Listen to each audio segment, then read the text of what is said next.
Everyone reaches moments where life feels unbearable, when hatred feels like the only thing keeping you alive, when revenge becomes your reason to wake up. Some people spend their entire lives chasing ghosts of the past, and some find the courage to let go and discover who they were meant to become. Today, we're diving into how Thorfinn, a boy who lost everything, spent years trapped in a cycle of violence and vengeance, only to discover that the hardest battle wasn't against his enemies, it was against himself. And more importantly, how his journey can teach you to break free from the chains you didn't even know you were wearing. Thorfinn wasn't born a warrior.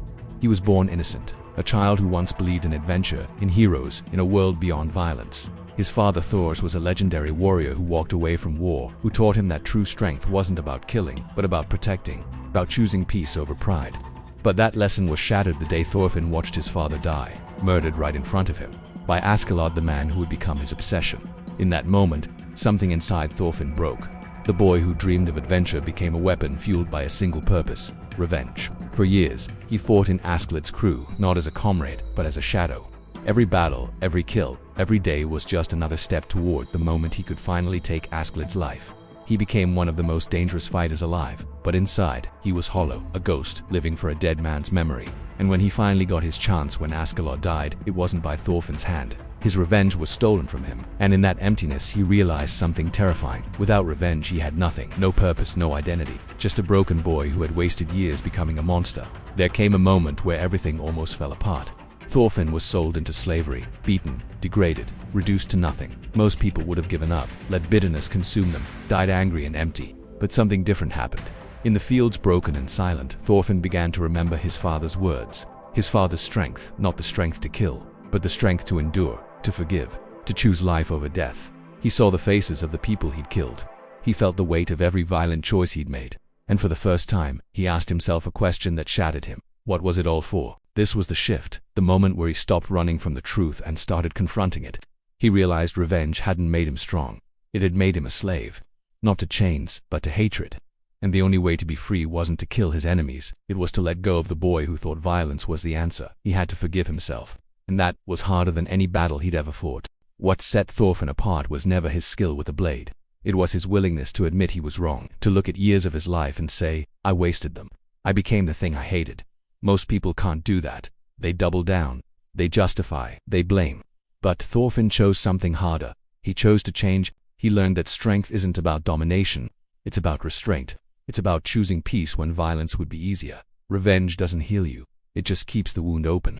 True power is walking away from a fight you could win because you know fighting won't solve anything. That's maturity. That's growth. That's the mindset that turns a warrior into a legend. Not because he conquered others, but because he conquered himself. From a psychological standpoint, Thorfinn's story mirrors something called rumination, the destructive cycle of replaying trauma over and over until it defines you. Revenge is a form of rumination.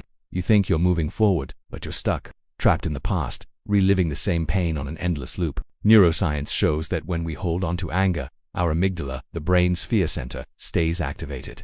This floods our system with cortisol, the stress hormone, which over time damages memory, decision-making, and emotional regulation. But here's the powerful part. The brain can rewire. It's called neuroplasticity. When Thorfinn chose forgiveness, when he stopped feeding the cycle of hatred, his brain began to heal. New neural pathways formed, pathways of compassion, purpose, and peace. This isn't just philosophy, it's biology. Letting go isn't weakness.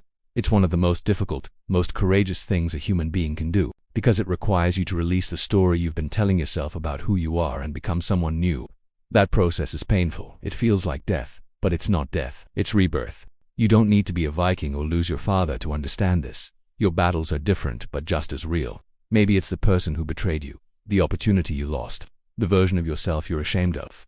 Ask yourself, what am I holding on to that's keeping me stuck? Is it anger, regret, the need to prove someone wrong? Here's your action plan. Step 1. Identify your Askeladd, the person or moment you keep replaying in your mind. Step 2. Write it down, all of it, the anger, the hurt, the injustice.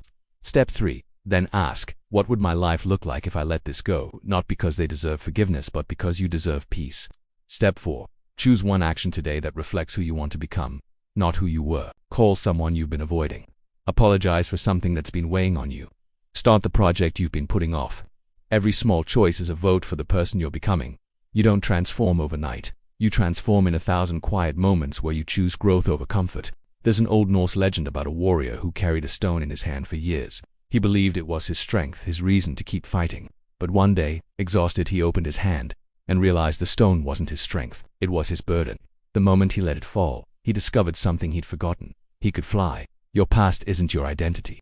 Your pain isn't your purpose. Pressure doesn't destroy you, it reveals what you're truly made of. And sometimes, the bravest thing you can do is let go. Keep growing, keep rising, because one day your story of letting go will become the guide for someone who's still holding on. Stay unbreakable.